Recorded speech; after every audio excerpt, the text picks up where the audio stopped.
আসসালামু আলাইকুম। Electronics total সলিউশনসের পক্ষ থেকে সবাইকে জানাই আন্তরিক শুভেচ্ছা ও অভিনন্দন। সম্মানিত ভিউয়ার্স, দেখতে পাচ্ছেন আমার সামনে স্ট্রেঞ্জার কোম্পানির এসপিবি 5K মডেলের একটি এমপ্লিফায়ার হেড 5K। এখানে কোম্পানি লিখে দিয়েছে 2x 2500 watt per channel at 2 ohm load. এখানে 2 ওহম লোডে পার চ্যানেল 2500 ওয়াট পাওয়ার কথা কোম্পানির রিকমেন্ড অনুযায়ী। সামনের দিক তো আর যদি 4 ওহম লোড দিই সেক্ষেত্রে 2 ওহমের অর্ধেক 1250 ওয়াট, এর আশেপাশে বা 1300 ওয়াট পাওয়ার কথা। তো সেই হিসাবে এই সেটটি আমার যে কাস্টমার ভাই নিয়ে আসছেন, উনি রাজশাহী সদর থেকে আমাদের কাছে নিয়ে আসছেন। তো আমাদের দোকান কিন্তু প্রত্যন্ত গ্রাম অঞ্চলে সিরাজগঞ্জ তারাস থানার অন্তর্ভুক্ত। তো হেডটি আমাদের কাছে আনার পরে যখন আমরা এই হেডটি ওয়াট মিটারে সহযোগিতায় আমরা যখন লোড রেজিস্টারে লোড দেই, তখন আমরা যেটা পাইলাম, ওনার চ্যানেল এ যেটা ছিল এটাতে যখন আমরা সিঙ্গেলভাবে লোড দিচ্ছিলাম তখন আমরা ক্লিন আউটপুট পাচ্ছিলাম 700 থেকে 800-র মধ্যে। আর আমরা যদি একদম হাই গেনে পিক সাউন্ড তুলি সেক্ষেত্রে আমরা 1200 থেকে 1300 ওয়াট পাচ্ছিলাম। তো কোম্পানির যে হিসাব নিকাশ সেই হিসাবে কিন্তু আমরা চ্যানেল এতে ঠিকঠাক ওয়াট পাচ্ছিলাম। কিন্তু সাথে সাথে চ্যানেল এর সাথে সাথে আমরা যখন চ্যানেল বিটাও লোড দিচ্ছি তখন দেখা যাচ্ছে চ্যানেল এর লোডটা আমরা কমিয়ে এনে 1000 দিয়ে পাচ্ছিলাম, এবং চ্যানেল বি এটা লোড উঠতই না, মানে উঠতে যায় আবার ছেড়ে দিত, এরকম একটা অবস্থা।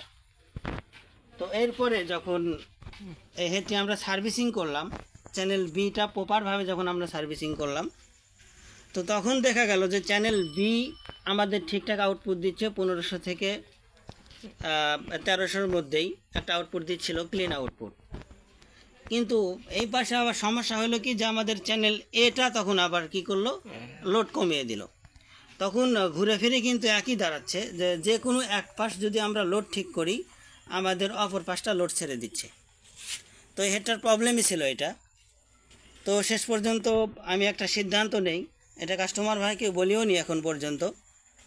কিন্তু কাস্টমার ভাইয়ের বক্তব্য হচ্ছে যে ভাই আপনি যেভাবেই করে দেন আমার হেডটা ভালো প্রেশার হতে হবে এবং ভালোভাবে আমি চালাতে পারি, এরকম একটা ব্যবস্থা করে দেন।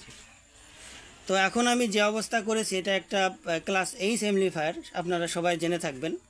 তো আমি কিন্তু এটা ক্লাস এইচ থেকে ব্রিজ মোডে কনভার্ট করেছি, বিটিএল মোডে আমরা এটা কনভার্ট করেছি।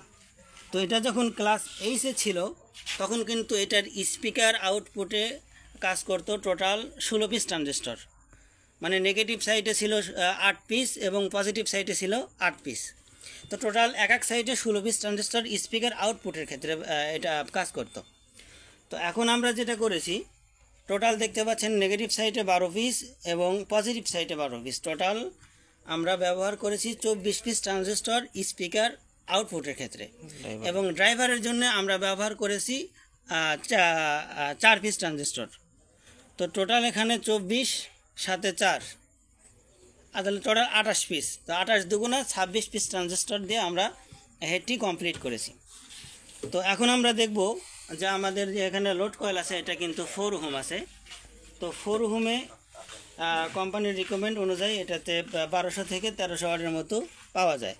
তো আমরা এখন দেখব যে এটাতে আমাদের যে ব্রিজ মোড এটাতে 4 ওহমে আমরা কত ওয়াট পাই, আউটপুট কত পাই। তো সেই জন্য আমরা একটু আপনাদেরকে হেডটা অন করে দেখাবো। দেখতে পাচ্ছেন হেডটা অন করে দিলাম, এবং ভলিউম যেটা দুটাই কিন্তু আমরা 10 ডিবিতে রাখছি,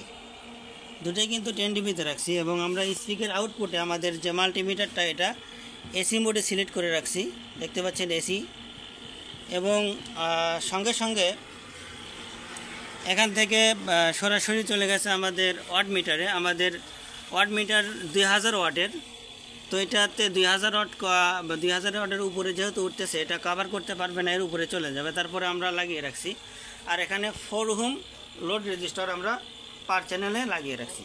তো এখন আমি আপনাদেরকে মিক্সার থেকে ফেডারটা আপ করে দেখাচ্ছি। বন্ধুরা দেখতে পাচ্ছেন এখানে কিন্তু 2000-এর উপরে কাঁটাটা চলে গেছে এবং আমাদের অ্যাম্পিয়ার কিন্তু টানতেছে।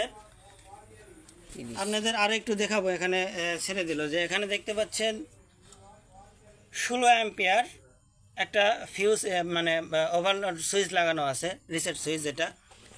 তো এখানে আমাদের টানতেছে হচ্ছে 32 অ্যাম্পিয়ার, 30-32 এরকম অ্যাম্পিয়ার টানতেছে।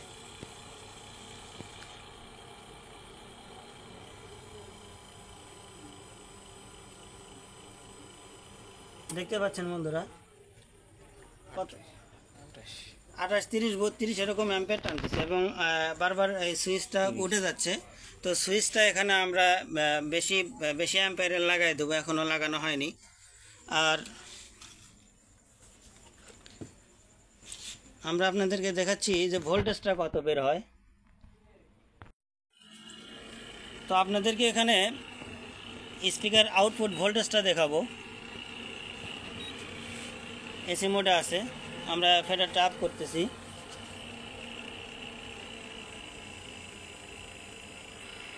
দেখতে পাচ্ছেন 90 ওয়াট মানে 90 ভোল্ট এসি আউটপুট দিচ্ছে। তো আমরা যদি একটু হিসাব নিকাশ করে আপনাদেরকে দেখাই, 90-91 দিচ্ছে। তো আমাদের ইনপুট যে অ্যাম্পিয়ারটা ছিল, অ্যাম্পিয়ার ছিল আমাদের 32-30 এরকম ছিল, আমরা 30 ধরলাম, 30 × 90। তো পার চ্যানেল আমরা আউটপুট পাচ্ছি 2700 ওয়াট। এটা কিন্তু 4 ওহমে। আর এটা যদি 2 ওহমে লোড দেই সেক্ষেত্রে আমাদের ইয়ে কিন্তু গুণ হয়ে যাবে ইন্টু 2, তাহলে পার চ্যানেল 5400 ওয়াট এটাতে আউটপুট পাওয়া যাবে 2 ওহমে। তো 2 ওহমে কেউ তো চালায় না, সাধারণত 4 ওহমে চালায়। তো এটা দিয়ে আমার চ্যালেঞ্জ থাকবে, আপনাদের অরিজিনাল কোনো যদি কোম্পানির 5K হেড থেকে থাকে তো একদম মার্কেট থেকে কেনার পরে নতুন প্যাকেট ফাটাবেন, আর এই হেডটাও একই টেবিলে এবং একই বক্স আপনারা লোড দিবেন। যদি নতুন হেডের থেকে প্রেশার এটাতে কম হয় সেক্ষেত্রে আমি হেডটা ফ্রি দিয়ে দেবো, এটা চ্যালেঞ্জ থাকলো সবার জন্য। আর ডেল্টা এ গ্রেডের 9000 এবং 10000 যদি এটার সাথে লোডে পারে সেক্ষেত্রে আমি হেডটা ফ্রি দিয়ে দেবো, এটা চ্যালেঞ্জ থাকলো সবার জন্য। তো আশা করি আমার কথাটা বুঝতে পারছেন। তো আমি যে সমস্ত কথাবার্তা বলি বা যে সমস্ত এমপ্লিফায়ার হেড তৈরি করি, যেরকম কিছুদিন আগে এক ভাই কমেন্ট করছেন যে এটা তো অ্যানালগ মিটারে ওয়াট কেমনে দেখায়। তো ভাই এটার জন্মই হচ্ছে ওয়াট দেখানোর জন্য। এটাতে ইনপুট ওয়াট দেখতে চাইলেও দেখাবে, আউটপুট ওয়াট দেখতে চাইলেও দেখাবে, এটা সিম্পল বিষয়। তা আসলে যাদের যে বিষয়ে জ্ঞান নেই তাদের সঙ্গে সেই বিষয়ে আলাপ করা মূর্খ পরিচয়। তো আশা করি যারা বুঝবেন তারাই কমেন্ট করবেন এবং যাদের জানার আগ্রহ আছে তারাই কমেন্ট করবেন। আমি কারোর সাথে বিতর্কে জড়াতে চাই না। তো কেউ যদি কম্পিটিশন করতে চান সেক্ষেত্রে আপনি কম্পিটিশনের ব্যবস্থা করলে হয়তো আমি আপনার কাছে সশরীরে যাব অথবা আপনি আসবেন। তো কম্পিটিশন হচ্ছে ভিন্ন বিষয়, কিন্তু আমার পরামর্শ বা আমার কথা যদি কারোর ভালো লাগে মেনে নেবেন, আর যদি না ভালো লাগে উল্টাপাল্টা কমেন্ট করবেন না। আর আমাদের কাজ যাদের ভালো লাগে অবশ্যই আমাদের কাছে সাথে যোগাযোগ করবেন, আর আপনাদের যে সার্ভিসিং কোয়ালিটি সেটা সর্বোচ্চ করে দেওয়ার চেষ্টা করবো ইনশাআল্লাহ।